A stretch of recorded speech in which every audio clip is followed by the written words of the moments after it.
Bonjour à tous et à toutes.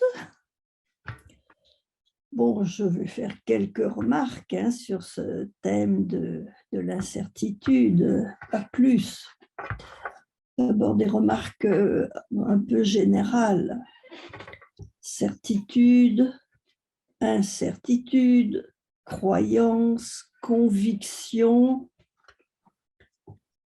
C'est le sujet qui est concerné dans son rapport à quelque chose qui est soit imprévisible, non assuré, dans tous les cas, donc non su.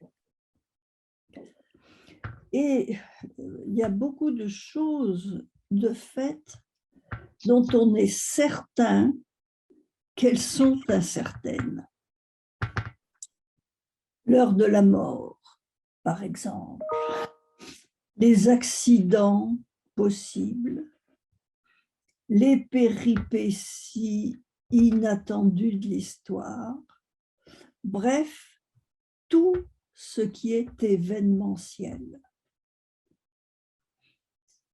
Et on s'assure, on essaye de s'assurer contre lui. C'est le principe de précaution qui essaye de prévoir en fait l'imprévisible et de s'en garantir. Assurance vie, assurance cambriolage, etc.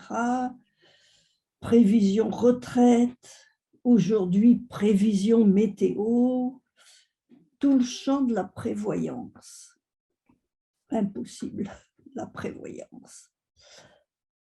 Alors, il faut noter aussi que les affects de l'incertitude sont bien loin d'être univoques. Ils sont même très variés. Bien sûr, nous accentuons le fait que l'incertitude angoisse. Mais d'abord, le pire n'est jamais sûr. Et l'incertitude ouvre aussi le champ des possibles. Donc, des espoirs, des lendemains qui chantent, des jours meilleurs. Donc, tout le champ des illusions. On ne sait pas ce que réserve l'avenir. Donc, on peut s'inquiéter, mais on peut aussi espérer. On ne sait pas si l'au-delà existe. Donc, on peut croire qu'il y a une vie éternelle après la mort. D'une manière générale, anxiété et illusion se partagent le champ. C'est très visible, spécialement à l'adolescence, puisque à l'adolescence, par définition, on ne sait pas encore ce que vous réserve l'avenir. Ça produit de l'anxiété très souvent, mais aussi, selon les sujets, le contraire, le sentiment de la liberté, le sentiment de n'être pas encore rivé au choix à venir. Alors bon, je laisse tout ça derrière, puisque ce qui nous intéresse le plus pour nous, ce n'est pas ce qui se passe dans le discours commun, mais la psychanalyse, ce qu'on peut faire dans la psychanalyse. Quel est son processus de l'entrée à la sortie? Que permet-elle d'assurer concernant l'humain et chaque sujet qui ne soit pas douteux? Autrement dit, quel est le savoir clinique qu'elle fonde, qui soit certain. Je rappelle ici au passage que c'est au sujet des types cliniques que Lacan affirme que nous, je cite, « nous avons besoin de la certitude parce qu'elle seule peut se transmettre et se démontrer ». Évidemment, ce passage distingue clairement la certitude, non seulement de la croyance et de la conviction, mais aussi de la certitude dite psychotique. Et puis, il faudrait aussi ajouter qu'elle la distingue de la foi, qui sont pourtant croyances, convictions, certitudes psychotiques, qui sont autant d'assurances des sujets, justement là où manque la démonstration et la preuve. Alors, je prends la question strictement, non pas au niveau de la structure des parlants et des types cliniques, des types de symptômes, mais au niveau du processus. Quand on commence une psychanalyse, on ne sait pas où elle va vous mener. Incertitude, donc. Mais justement, le plus souvent, on a de bonnes espérances, puisqu'on ne sait pas. On, ici, quand je dis on, c'est l'analysant, évidemment. Quant à l'analyste, celui qui a chance de répondre, dit Lacan, il ne sait pas où elle va mener cet analysant-là. Et on répète volontiers avec Freud que chaque cas est particulier. Oui. Et justement, cette particularité préside à l'incertitude quant à l'issue. L'analyste ne sait donc pas où elle vous mènera au cas par cas dans votre particularité, mais il sait. Il y a un savoir de l'analyste, n'est-ce pas? Il sait où elle peut vous mener. Possibilité. Et puis, il sait aussi où elle ne vous mènera pas, quelle que soit votre particularité. Certitude, là. Certitude parce qu'il y a un savoir du psychanalyste formé au savoir clinique élaboré par l'expérience.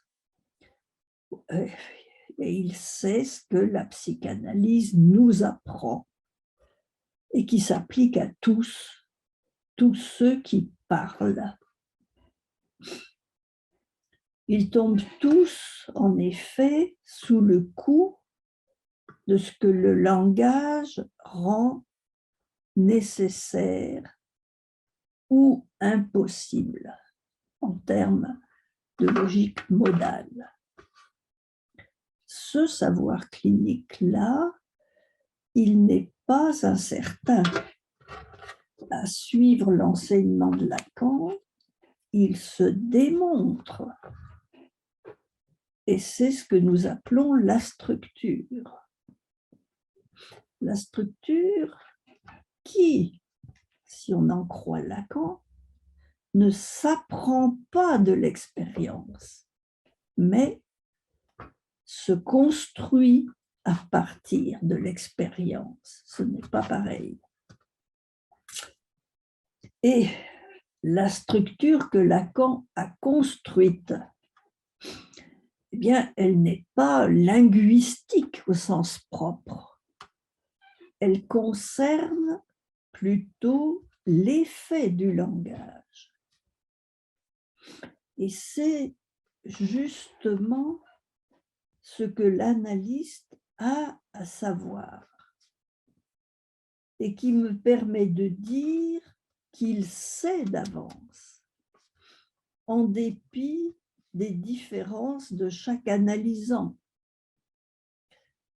Il sait d'avance que leur psychanalyse, soit le processus de parole ordonné par le dispositif inventé par Freud, c'est ça une psychanalyse, le processus de parole ordonné par le dispositif que Freud a inventé. Il sait donc que leur psychanalyse ne les mènera pas hors de la répétition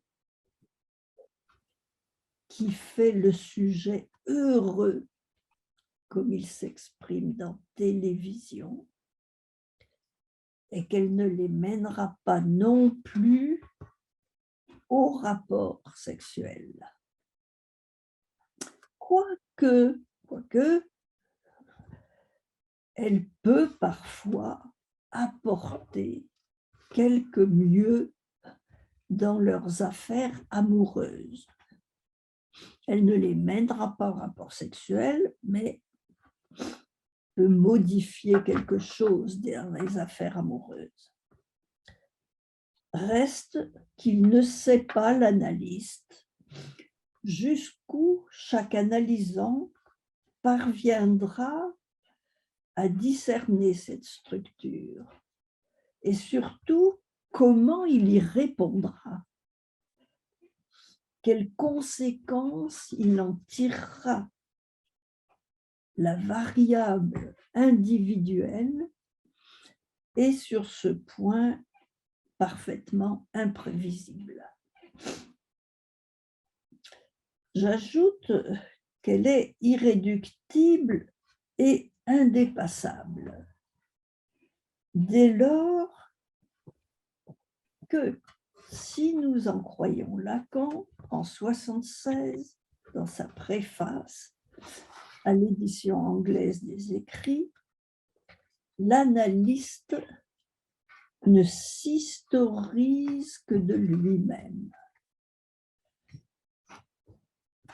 On pourrait développer longuement ce point. Ça signifie, je pense, que lui seul peut dire ce qu'il a aperçu dans son analyse et qui l'a conduit à prendre la position de l'analyste, que peut-être les passeurs, s'il fait la passe, reconnaîtront assez pour le transmettre.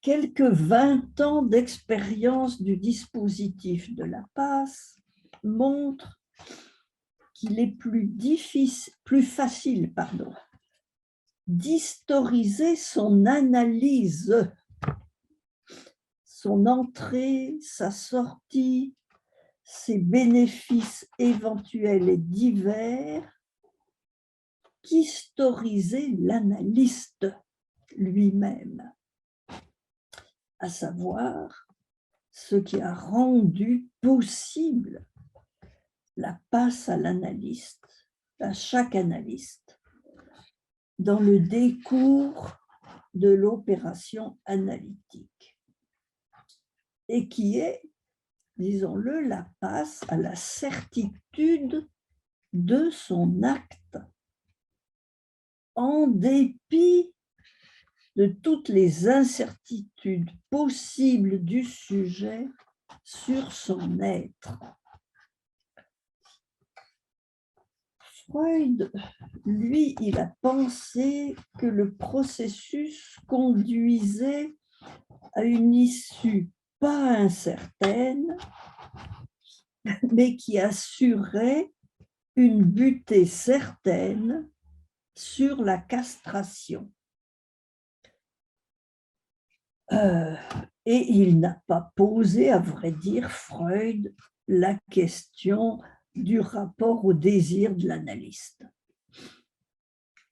Le thème est connu et on sait aussi combien Lacan s'inscrit en faux et du début à la fin s'inscrit en faux contre Freud pour affirmer que la castration, quoiqu'irréductible, autant que le rapport sexuel dont elle est solidaire,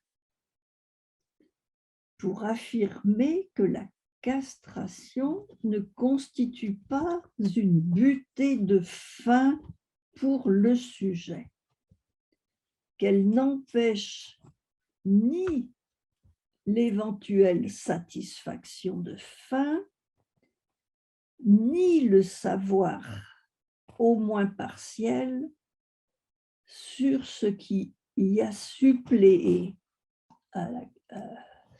au rapport, qu'on le nomme fantasme et ou symptôme, avec l'idée chez Lacan que loin d'alimenter la plainte, la destitution subjective de fin en libère. C'est énorme comme promesse. Alors un mot sur le névrosé. Il cultive l'incertitude, fût-ce sous la forme pathognomonique du doute obsessionnel. Je dirais plutôt en fait qu'il cultive la question, plus que l'incertitude. Ce n'est pas tout à fait pareil, parce qu'une question s'adresse à l'autre. Le sujet supposé savoir. Chez qui elle suppose la certitude de la réponse. Et justement, le névrosé, il est assis sur ce que Lacan a nommé l'assurance de son fantasme. Il l'a nommé à juste titre, je crois. Une constante de conviction quant à la jouissance de l'autre. C'est ça l'assurance du fantasme. Une constante de conviction quant à la jouissance de l'autre, laquelle conviction infiltre tous les récits des biographies analytiques. Mais n'oublions pas ce que le névrosé voudrait bien oublier, c'est que l'autre dont il parle est extime au sujet, bien loin d'être un partenaire autre, sans majuscule à autre. Alors, la jouissance dont il ne s'approche pas trop selon Lacan, il la regarde de loin, à la lorgnette, selon son expression. Je dirais volontiers personnellement qu'il n'ose y croire. Mais il sait bien quand même. Et bien qu'il la fasse moins passer à l'acte que le pervers, tout cela n'empêche pas que cette jouissance soit la sienne, à la place du réel. Il faut relire là la jouissance la logique du fantasme qui promet à la fin ce que Lacan nomme le solde cynique de la jouissance dite perverse. Alors là, plus d'incertitude possible, à condition toutefois que l'analyste ait su, sache ce que doit être la cible de ses interprétations. En effet, cette fonction du fantasme, sa fonction dans le réel, je crois qu'elle a été masquée dans l'histoire des doctrines analytiques, lesquelles ont une influence sur les directions de la cure. Je crois qu'elle a été masquée, la fonction du fantasme dans le réel, elle a été masquée par ce que j'appelle volontiers le familialisme édipien. C'est lui qui a poussé à chercher la cause familiale des symptômes de jouissance et spécifiquement la cause paternelle. C'est ce familialisme qui a induit à faire donc la généalogie des symptômes et à dire c'est à cause des antécédents, papa, maman, grands-parents et compagnie. Là où on voit clairement que le petit Hans, lui, il dit c'est à cause du cheval. C'est tout autre chose, évidemment. Alors, la passe instaurée par Lacan, sa thèse sur la dite traversée du fantasme, n'aura pas suffi à mettre un terme à cette tentation généalogique. C'est une tentation parce que c'est une facilité pour la pensée, et puis parce qu'elle exonère le sujet de sa responsabilité. C'est d'ailleurs si tentant que cette tentation continue à orienter quasiment tous les services sociaux, et même et surtout ceux qui se réclament de la psychanalyse, et aussi l'opinion commune. L'opinion commune, on le voit, quand elle est confrontée aux faits divers, se tourne vers ce qu'elle appelle les circonstances atténuantes, qui sont en général ceux de la généalogie que l'on cherche dans la famille. Donc, alors je reviens sur la question, comment expliquer que le savoir assuré de la structure ne nous épargne pas les incertitudes particulières et nous laisse dans l'impossibilité de prévoir le cours de chaque analyse, de sa durée, de ce que sera sa fin et de ce qu'elle laissera à l'analysant. Bref, comment expliquer qu'elle laisse les résultats improbables? C'est un terme de Lacan.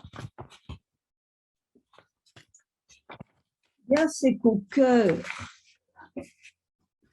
du temps logique de l'analyse auquel la structure préside, il y a un autre temps que j'ai appelé pas logique. Entendez, un autre temps qui ne connaît pas la mesure et que, au fond, qui au fond est évoqué par Lacan dès 1945 quand il parle du temps pour comprendre. Ça, c'est du temps imprévisible.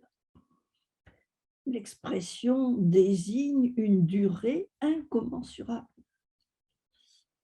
Dans l'analyse, qui n'est pas un apologue de logique collective, en réalité, contrairement au temps logique de 1945, dans la psychanalyse, où se manifeste-t-il ce temps pas logique de la façon la plus visible?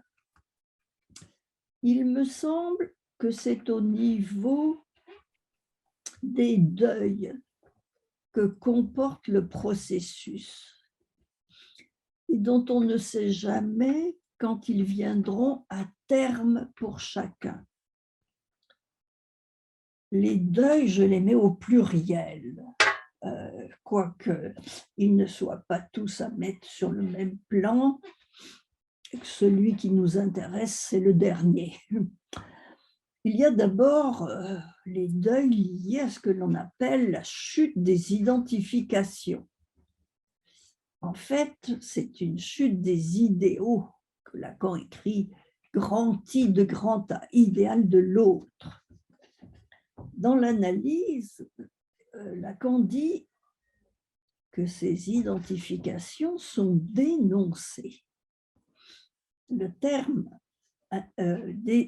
indique qu'à la fois on les identifie, on les reconnaît, on les décline, mais dénoncer, ça veut dire en même temps on récuse l'identité que ces identifications vous conféraient. Et c'est une façon de produire un « je ne suis pas ça ». Du coup, leur mise en question implique une perte d'assurance pour le sujet et corrélativement une sorte de renoncement à ce qui l'avait constitué. Cette première séparation le laisse en quelque sorte dans le dénuement, un dénuement que les analysants sont amenés à traverser presque inévitablement là. Ça tient au processus. Et ça le laisse aussi, le sujet, dans la question du désir qui est le sien. C'est là que le sujet supposé savoir est intensément et directement convoqué.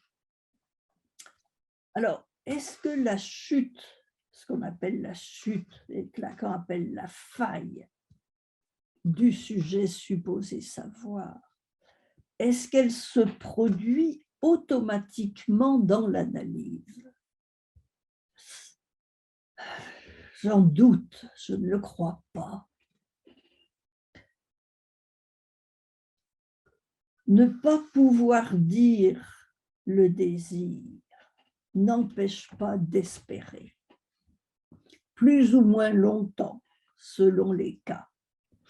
Espérer, par exemple, que les rêves et les formations de l'inconscient ne finissent par le dire finalement, car rien n'oblige à conclure à la faille du sujet supposé savoir, qui tient à ce que les S2 du savoir se dérobent, sont inaccessibles au sujet.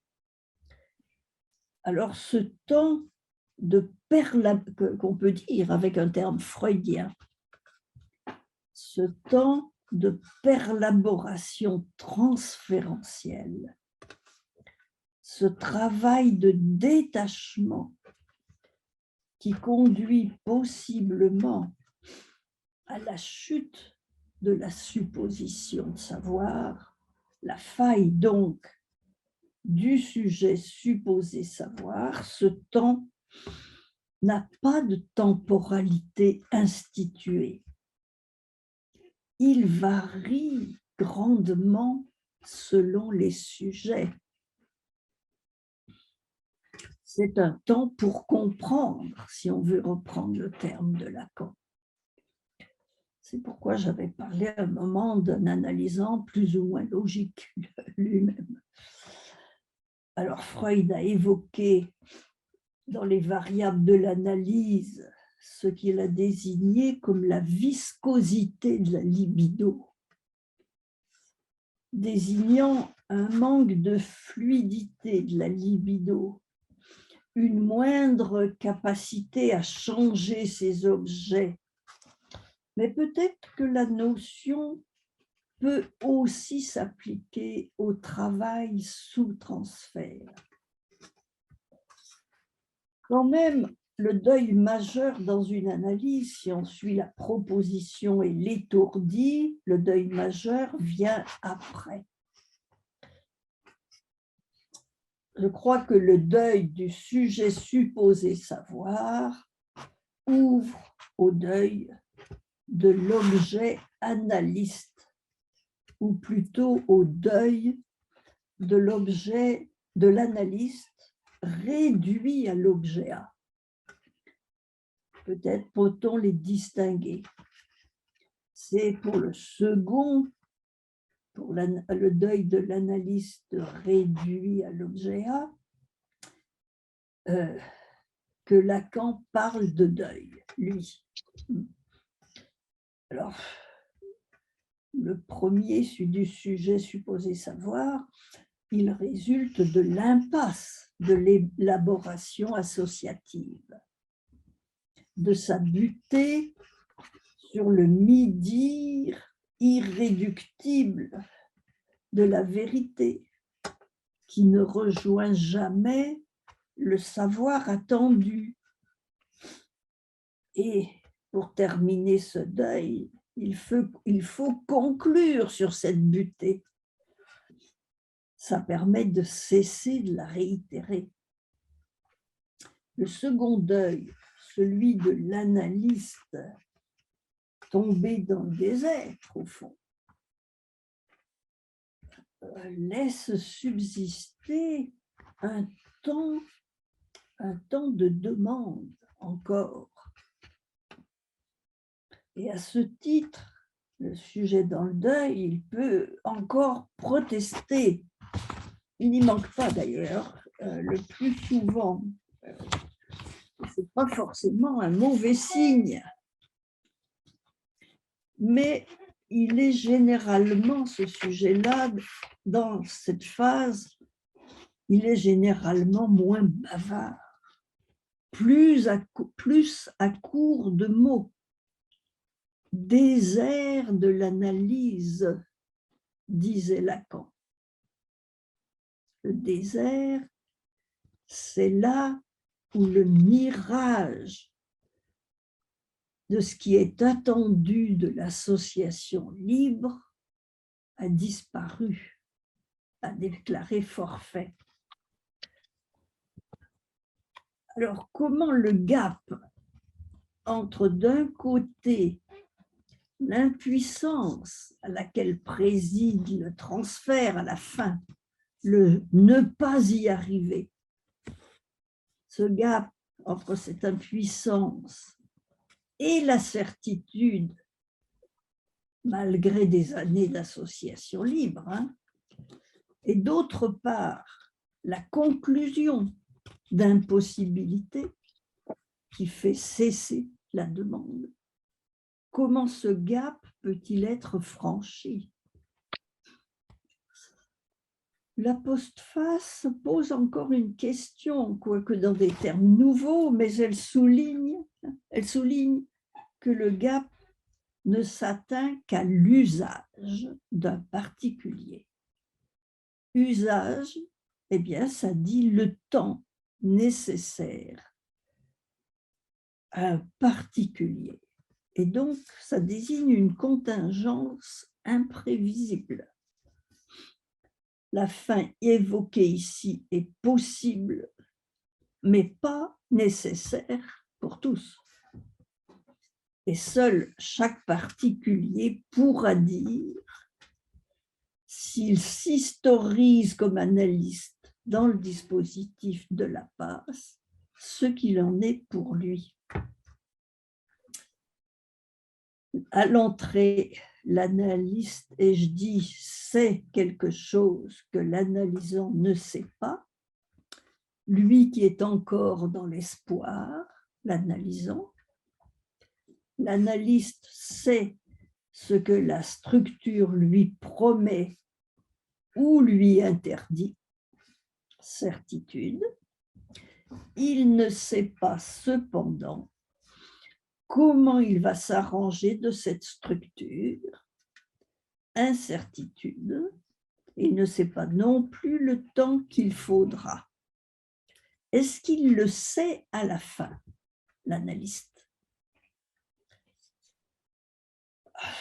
Lacan aura noté qu'à la fin, l'analyste en sait un bout, comme il dit, sur son analysant.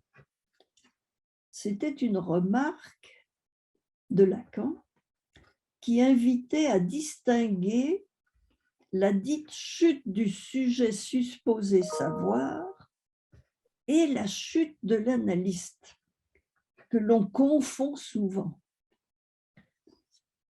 C'était une invite pour les distinguer au moment justement où l'analyste est devenu un sujet sachant quant à son analysant.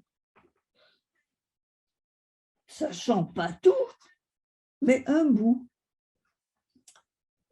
Alors il chute si peu, alors l'analyste, qu'il reste en fonction de cause. Est-ce à dire qu'il sache maintenant ce qui, de l'analyse de son analysant, peut faire ou a fait un psychanalyste? Lacan l'a cru un temps, un long temps, mais sa réponse dans la postface est catégorique.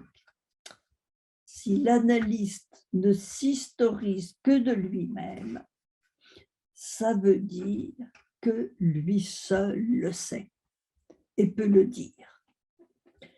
Ça n'implique pas la certitude, ça n'implique pas qu'il le sache d'un savoir transmissible, mais que seule sa parole puisse faire vrai sur ce point. Qu'il soit seul à pouvoir témoigner du joint entre son analyse et l'analyste qu'il est devenu, c'est ce qui nécessite le dispositif de la passe. C'est aussi ce qui programme sa difficulté. Et je termine d'une phrase là-dessus. C'est ce qui programme sa difficulté au dispositif. Puisque d'un côté, seul le passant peut dire d'où l'analyste singulier qu'il est, ce passant, a été produit, il est seul à pouvoir le dire. Mais le vrai de ce dire va être évalué par d'autres dont le savoir porte seulement sur la structure. D'où sans doute la grande incertitude qui se dégage de tous les travaux issus du dispositif sur la passe. Voilà. Je pouvais vous dire aujourd'hui, chers amis.